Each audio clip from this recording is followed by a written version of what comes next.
Well, Manchester United, they were looking for their 5th win in a row, 9th straight counting Champions League and Worthington Cup play, and they were facing Blackburn, a team they haven't lost to in nearly a decade's worth of play.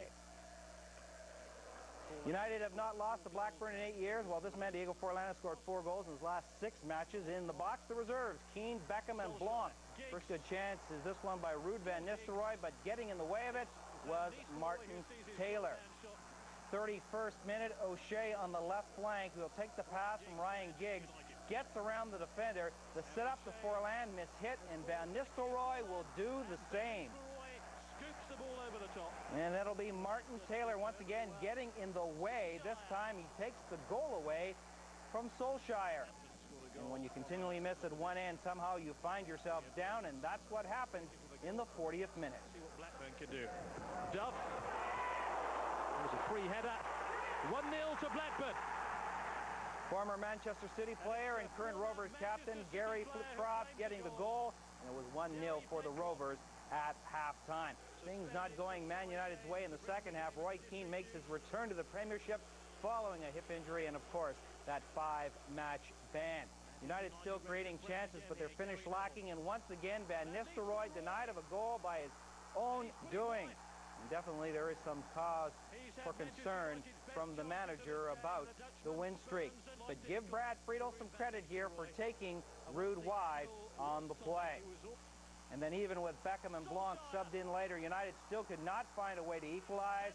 And so 8 years of frustration ends for Blackburn as they win it 1-0 on the goal by Flitcroft. 8 long years, Blackburn. On Saturday, it was first-place Arsenal taking on Borough, the match at Highbury, and just as the first half was heading into added time, Sol Campbell will put the Gunners ahead off Cole's free kick. There it is, and it has been coming, and it's come from Sol Hate Campbell. to say that he wanted the ball more than the Borough defender, but Campbell certainly went down low to head it past the keeper, Mark Schwarzer. In the second half, Luke Wiltshire will keep this a 1-goal game, holds his position at the post, using his thigh to deny Gilberto of a second Arsenal goal. Wiltshire was pick up a second yellow card, leaving Borough with 10 on the field. Wiltord stopped by the fingertips of Schwarzer, and then Schwarzer gets another touch of the ball to deny Henry as the ball goes off the post and back out. Though they weren't threatened, it took till stoppage time in the second half to truly secure the 3 points for Arsenal. Robert Pires scoring 2-0, the final for the Gunners. Well, I felt we were focused, determined, solid, and patient when needed, and created a chance in the second half where we could maybe have scored more goals. But overall, I'm very happy because the team, even if in the first half it was difficult to find our passing because of Middlesbrough defending, I felt that the attitude was right and the concentration for 90 minutes was right. Next up, the Blues and Villains. In Villa's Mustafa Hadji with an early run, and he creates the space to get Lee Hendry the ball, but it's Graham Lasso who saves the goal. And then on the ensuing corner, Villa almost score as Olaf Melberg drives the ball off the top bar. Claudio Ranieri shocked at his side's poor start in this contest, but they'll turn it around late in the half. Jimmy Floyd Hasselbank controls the ball, waits for Edgar Gudjohnsen, who makes his run. 1-0 Chelsea, goal coming in the 42nd minute. And then in the second half, Gudjohnsen wasn't blowing kisses as he misses scoring a second goal, turned Barry inside out, and he was talking to himself after missing that chance. And the best move Gudjohnsen made in the game was not to play the ball here. Frankie Lampard's cross on the left flank evades Eckelman, who was concentrating on Gudjohnsen. At the end of the season, they don't ask you how you score, but just how many. Villa with chances to score in this game, but Carlo Cudicini was not to be beaten this day as Chelsea move into second place in the Premiership with the 2-0 victory. They played very well, and we played in counter-attack. And we created a lot of chances in the first half, scored only once. But also them have some good chances at the end of the match. But it was important today to take 3 points. It was the 194th Merseyside derby between Liverpool and Everton. Overall, Liverpool have the edge with 72 victories to Everton's 62. But on the current form of the Blues, go into the match almost as favorites. Liverpool entered the match having lost their last 4, and some say it's their worst run in 20 years. Everton sits 1 point and 1 place up on the Reds, and David Moyes' side are having their best run since the mid-'80s. Off to Anfield to see what happened in this match. And Liverpool's boy wonder, Michael Owen, 8 goals in the Premiership, none in the last 7. Possibly that could be the problem of why Liverpool are slipping. David Moyes, the manager of Everton, and there's Gerard Houllier, the manager of Liverpool. Good start for Liverpool off the corner. John-Arne Riise, the one-timer. Richard Wright, the keeper, was in the right place. Watch the volley and the curling ball. Nice save. 15th minute, Everton was calling for the handball. Thomas Radzinski among those looking for the call. Referee Graham Poll calming the Canadian international down. On the replay, it's pretty straightforward. Stefan Henshaw with the hand on the ball. Another angle. The arm is raised. Oh, how can the referee? That looked pretty deliberate. No call at all. Very lucky for Liverpool.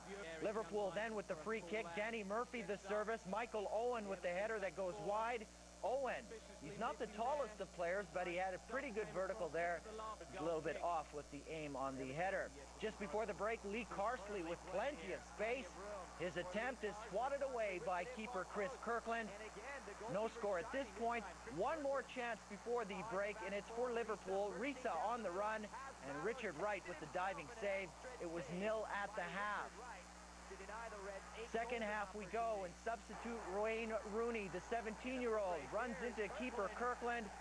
They collide. Rooney's fine. He's up and ready to play. Kirkland a little bit slower. The referee Poll wants the medics to check him out. The collision. Both did remain in the game, but Rooney was in Kirkland's space all second half. Kirkland would drop the ball here, but luckily for him, it's cleared away by his defenders. Here's the best chance for Everton. Off the throw-in, Wayne Rooney. Return from Rooney! Off the woodwork! Indeed, it hit the crossbar. The replay will show you a different look here. It actually takes a deflection first and off the bar.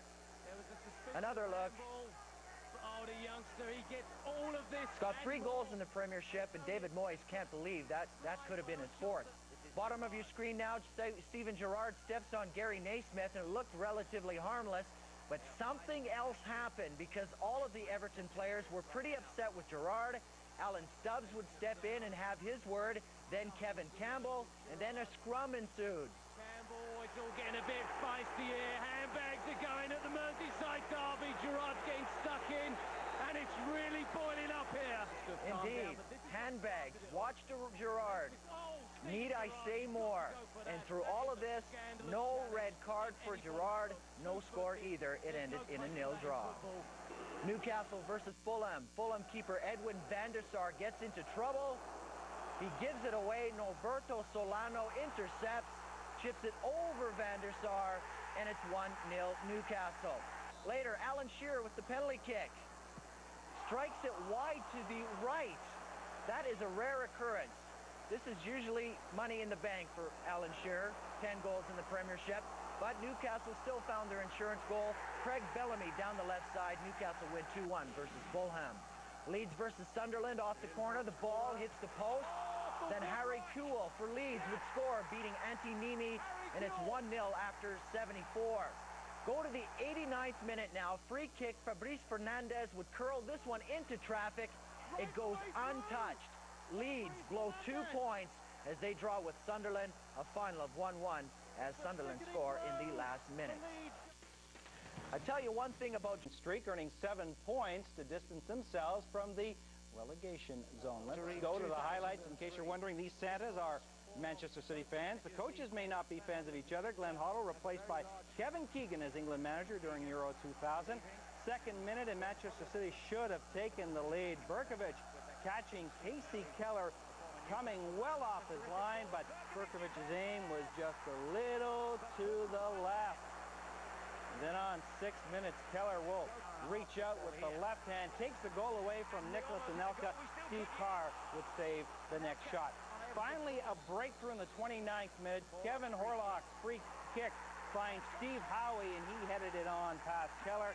Howie, on the replay, you'll see almost reaching back, it appears, to get his head on the ball.